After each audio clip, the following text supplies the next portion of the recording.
so we're going to start with you, sister. We're going to open it up. I know you said when we spoke on the phone, you said one about the correction, but number two, we'll open it up and talk about 100 Blacks in law enforcement and how you was affected by the law enforcement. How you had a problem with Department of PD? Yes. NYPD. Yes, I did. It happened in 2000 while I was a correction officer. I had someone to ring my doorbell. It was about 9:30 at night, p.m. At that time, I was home sick because I had spinal surgery at that time. So when I went to the door, there was two detectives there, and they inquired about a young man that lived down the block. And I said, well, he's not here. And he says, well, we were told that sometimes he's with your son. And he said, is your son at home? I said, no, he's not. I said, there's no one here. They said, can we come in and see for ourselves? I said, do you have a search warrant? They said, no. I said, no, you cannot. So after we spoke further, and I said, okay, what is this in reference to? It was just certain things going on in the neighborhood. I said, okay. I said, well, you know what? If you give me your card, I will give it to my attorney and I'll have them to contact you. And at that time, when I opened up the other door to retrieve the card, because he wrote his name on the card, on the 105th. And at that time when I retrieved it, I went to close the door back. He snatched the first door open. And I just looked at him. So I just proceeded to close the second door, and when I did, that's when he busted it in on me and proceeded to assault me right there in my foyer, in my home. Next thing I know, he had his gun out and his hand on my throat and telling me if I move, he's going to take me off to jail and he's going to raid this whole place. So you hear about it and you know about it, you see it, but it's like a shock. So when it happens to you and it comes to your door. So at that time when he released me, I went into my kitchen to use the phone. And when I turned around, this man was dancing in my dining room mirror, fixing his hair, so cocky. And he turned around and he snatched the phone from me. And yeah, Detective Marmino here. And I'm looking at him, but he didn't realize he was speaking to an attorney at that time. And so then he started saying, no sir, no sir, no sir. So when he gave the phone back to me, the attorney says, Adrienne, first of all, he's here legally. He has no search warrant and he's not supposed to be there. But because there's no one at home but you, let him just go ahead and do what he's going to do and let him leave. I looked at him, I said, I want you to leave my home. So he proceeded to search through my home still. And when he finished, he went into my living room and he sat down. I called back to the attorney. I said, this man, he's not leaving.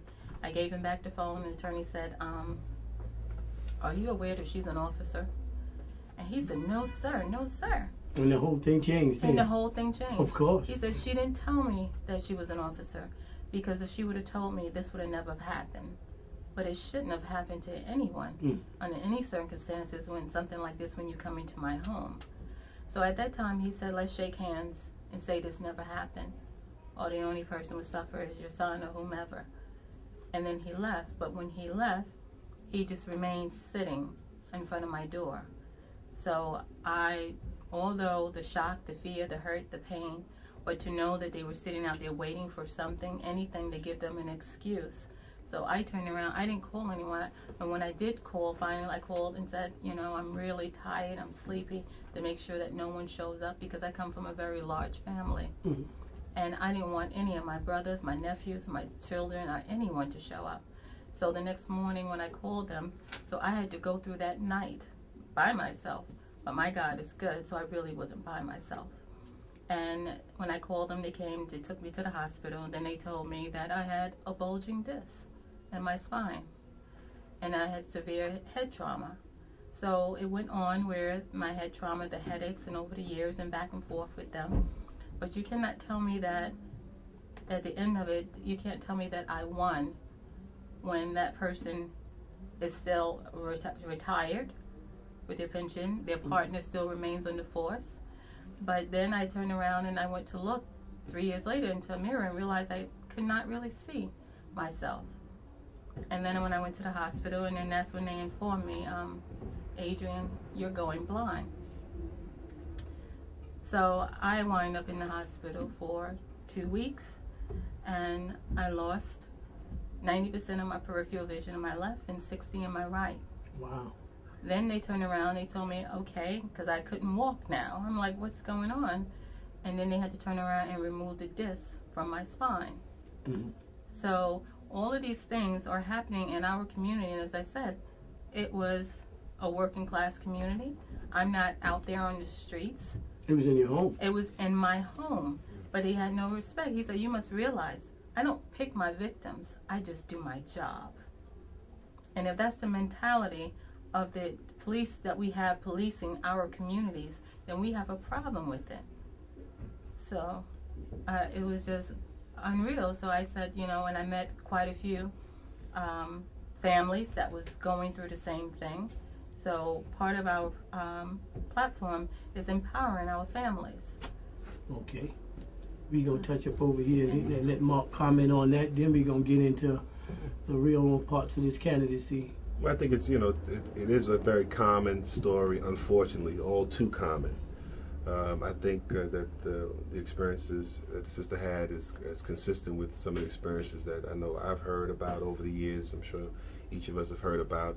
And it's something that, you know, quite honestly, we've advocated against. You know, we are all respectful of law enforcement. It's just, I think it's interesting we all have a law enforcement experience and background to the table, so we have an understanding about the definite need and appreciation for professional law enforcement. Exactly. There is no better substitute for professional law enforcement, but we also recognize the reality in many communities that there is not professional conduct, and we call for when those times, when that happens, on those occasions, that people are dealt with swiftly and fairly, and there's some level of justice given to people. It is one of the many issues that we have in our community, law enforcement problems or criminal justice problems, one of many, but it is an issue that needs to have some kind of oversight on. Okay, well, I'm going to just comment on this here, then we're going to get to them other issues. Mm-hmm. I'm pro-law enforcement. Mm-hmm. We all are, after working in this job. Mm-hmm. And at the same time that I said last week, we had some other candidates, Jerome Rice and Brother Chuck on the show. But at the end of it all, I walked down the block and I watched the police not really bothering, doing their job, we're going to say. But you always get that little fear that no matter how much we can advocate for law enforcement, we all know that in any given day, it could still be us. And I say to myself, I said, while I'm on the record of saying that the police is doing a wonderful job right outside the studio here. And I could go outside and one thing can lead to another, and they bust me upside my head too. And unless they find out what my occupation is, that's the only time you do get respected.